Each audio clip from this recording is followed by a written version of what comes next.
Alt for meget.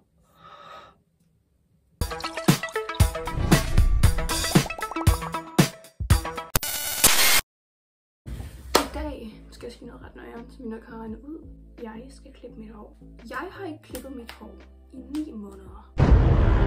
Men jeg tror, det er meningen, at man skal klippe det sådan hver 3. til 6. måned, sådan mindst. Det her er, hvordan det sådan nogenlunde ser ud. Det begynder at blive virkelig slemt, hvis jeg ikke starter for at klippe mit hår. Så det er det, jeg skal gøre i den her video. Jeg vil gerne prøve at klippe det selv. Hvis det går galt, så går det nok. Det er ikke fordi, vi har klassefoto på tirsdag. Jeg skal nok ikke klippe mit hår her på mit værelse på gulvet, så lad os bare komme videre. Wow. Tilbage igen. Noget på badeværelset nu. Og det kommer til at blive meget interessant. Jeg har også fundet saksen frem. Ja. Jeg har denne her. En normal saks. Og så har jeg en tyndende ud saks. Og de her er booster saks. Skal jeg bare gøre mit hår vådt. Jeg vender lige tilbage, når jeg gør mit hår vådt.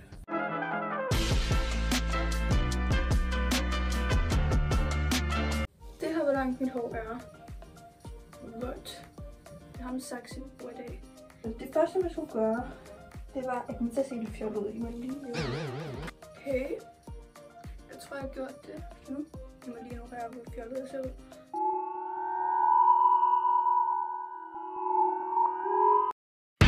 Jeg må rette det. Den her tot, den gider ikke gå op. Og jeg ved godt, det ikke er perfekt, men altså...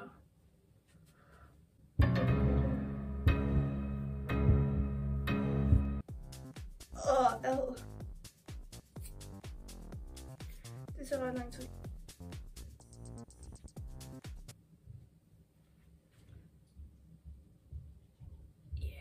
Vad Sir Enerdit Dog Jeg Hargang. Esther, pas på, der hår på gulvet. Mere hår, gotta go.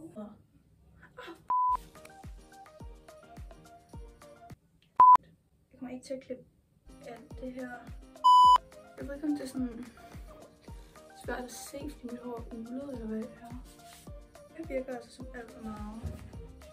Okay, lad os gøre det. Alt for meget. Lad mig lige prøve at se, om jeg har fundet det event. Ej, det var. Man kan bare se lagene. Prøv at se, der er et af mine lag, der så kort.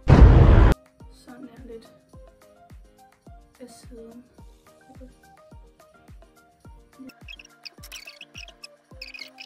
Jeg tror, at der er gået ret meget af. Nu er det tid til at hårtakke. One eternity later. Jeg har ikke set mig selv endnu med tørret hår. Jeg er lidt bange. Wow. Wow. Okay, jeg kan godt lide det.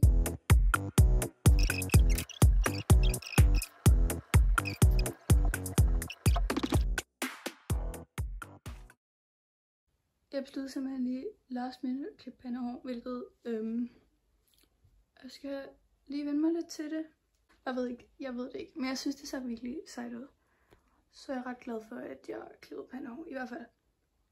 Tusind tak fordi I så med den her video. Husk at like og subscribe, og så det er det færdige resultat.